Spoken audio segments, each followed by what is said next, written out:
अस्सलामुअलैकुम वरहमतुल्लाहि वबरकातुहू। Saima cooking and household tips की तरफ से हम आपको खुशामदीद कहते हैं। आज हम बनाएंगे मलाई बोटी, बारबेक्यू करेंगे। ये ईद के थर्ड डे हमने बच्चों की फरमाइश पर जो है इसको बारबेक्यू किया था। बीफ बोटी और मलाई बोटी हमने बनाई थी, तो हम आपको रेसिपी शेयर करते हैं। तो चलिए आइए स्टार्ट करते हैं। लेकिन स्टार्ट करने से पहले पढ़ लीजिएगा दुरूद शरीफ। और तो चलिए आइए स्टार्ट करते हैं रेसिपी। तो देखिए, इसमें दालचीनी मैंने बिल्कुल फ्रेश कूटी थी और यानी 3 से 4 दालचीनी के टुकड़े ले लीजिए आप। और ये गोश्त तकरीबन है आधा किलो या 3 पाव के करीब है गोश्त ये। तो इसमें जो है दालचीनी पाउडर, पहले सिरका और नमक लगा के जो है इसको वॉश कर लें, या इसको मैरिनेशन भी आप डाल सकते हैं। सिरका और नमक लगाइए, 2 टेबल स्पून सिरका और 1 टेबल स्पून जो है वो नमक, और लेमन जूस भी मैंने फ्रेश डाला है बिल्कुल इसमें। तो इसको अच्छी तरह मैरिनेट करेंगे। और इसमें देखें इंग्रेडिएंट बहुत कम डाले हैं मैंने, इसमें सिर्फ 3 नमक डालेंगे और दालचीनी पाउडर और काली मिर्च पाउडर और फ्रेश क्रीम।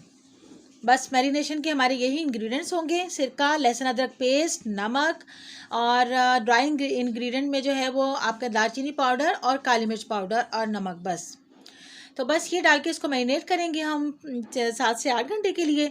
उसके बाद स्टिक पे लगा के इसको बारबेक्यू कर लेंगे। तो ईद के थर्ड डे हमने बारबेक्यू अपने घर में ही किया था, तो हमने सोचा ये रेसिपी आपके साथ शेयर करते हैं। तो जो नए आने वाले हैं हमारे चैनल पर, वो हमारी वीडियो को लाइक और शेयर करें और चैनल को सब्सक्राइब ज़रूर करें। तो आपकी यह हौसला अफजाई हमारे लिए बड़ी कारआमद साबित होती है, और आपकी हौसला अफजाई के बगैर हम कुछ नहीं कर सकते। इंशाअल्लाह ताला हमें पूरी उम्मीद है कि आप हमें ज़रूर हमारे साथ कोऑपरेट करेंगे, हमारे साथ ताउन करेंगे और हमें जो है वो मोहब्बतों से नवाजेंगे।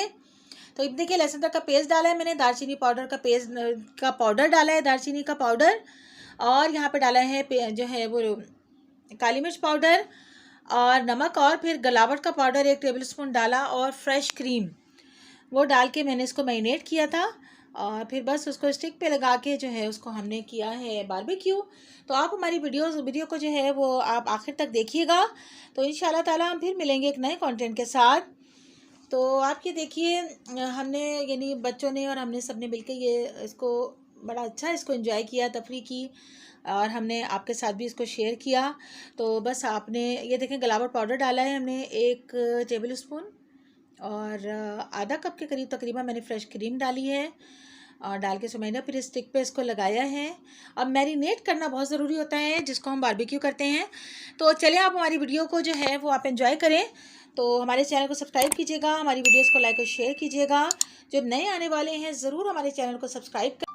अच्छा, ईद उल अज़हा के मौके पर 13 ज़िल हज तक जो है आप पढ़ते रहिए तलबिया और तकबीर, और फ़र्ज़ नमाज के बाद ज़रूर पढ़िए और इसका विर्द करते रहिए। अच्छा, अम्मा हाजरा का जो वाक़या है इसने हमें बहुत कुछ सिखाया है। तो मैं थोड़ा सा चंद बहुत अच्छे नुकात के साथ अपना एंड करूँगी वीडियो का। अम्मा हाजरा ने मुझे सिखाया कि घर शौहर के बिना भी ख़राब नहीं होते जब औरत अपने रब पर तवक्कुल और यकीन रखे। अम्मा हाजरा ने मुझे सिखाया कि अल्लाह का रास्ता नफसानी ख्वाहिशात के मुखालिफ होता है। अम्मा हाजरा ने मुझे सिखाया कि जब भी मैं कोई अहम काम करूं और कोई मुझसे उसके करने का सबब पूछे, तो मैं कहूं यकीनन उस काम में अल्लाह की मशीयत है। अम्मा हाजरा ने मुझे सिखाया कि अल्लाह मुझसे कोशिश और चाहता है। जैसे अम्मा हाजरा ने पानी की कोशिश की और अल्लाह ने उनके लिए जमजम का चश्मा निकाल दिया। और अय्यूब अलैहिस्सलाम को भी कहा गया कि अपना पाँव ज़मीन पर मारे, पानी निकल आएगा। जिस रब ने इस्माइल और अय्यूब के लिए सहरा में चश्मा निकाला, वो आपको मुश्किलात से निकालने पर भी कादिर है। सुभान अल्लाह। अम्मा हाजरा ने मुझे सिखाया कि आप कोशिश करें और करते रहें, लेकिन आपकी मुश्किल कहीं और हल होती है। अम्मा हाजरा ने कोशिश तो सफ़ा और मरवा पर की थी, लेकिन चश्मा इस्माइल के कदमों के नीचे से फूटा। आप अपने पास मौजूद असबाब के साथ कोशिश कीजिए, अल्लाह आपको वो असबाब मुहैया फरमाएगा जो आपके पास मौजूद नहीं। अम्मा हाजरा ने मुझे सिखाया है कि ज़रूरी नहीं कि आप अभी कोशिश कर रहे हों और आपकी मुश्किल हल हो जाए, बल्कि कभी कभार यूँ भी होता है कि जब आप अपनी कोशिश और लगन में थक हार जाते हैं, तो सामने आसानी आपको खुशामदीद और मरहबा कह रही होती है। अम्मा हाजरा जब सफ़ा और मरवा के 7 चक्कर लगाकर थक गई तो पानी भी मिल गया। अम्मा हाजरा के सफ़ा और मरवा के बार बार चक्कर लगाने और तकरार ने मुझे सिखाया कि अब आप आसानी के बिल्कुल करीब हैं। तंगी जब अपनी इंतहा को पहुंच जाए तो समझो आसानी से उस तंगी का पीछा कर रही होती है। ये अल्लाह का वादा है। यानी तंगी जो है, आसानी उस तंगी का पीछा कर रही होती है। अम्मा हाजरा ने मुझे सिखाया कि अच्छा काम ख्वाह एक औरत ने क्यों ना शुरू किया हो, अल्लाह उस काम के लिए पूरी दुनिया उसके ताबे कर सकता है।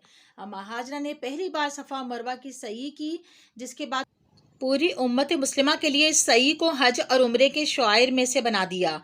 अलगर्ज के दोस्तों, अम्मा हाजरा ने हमें सिखाया कि जो शख्स अल्लाह के साथ सच्चा और वफादार रहता है, अल्लाह उसके ज़िक्र को रहती दुनिया तक बाकी रखता है।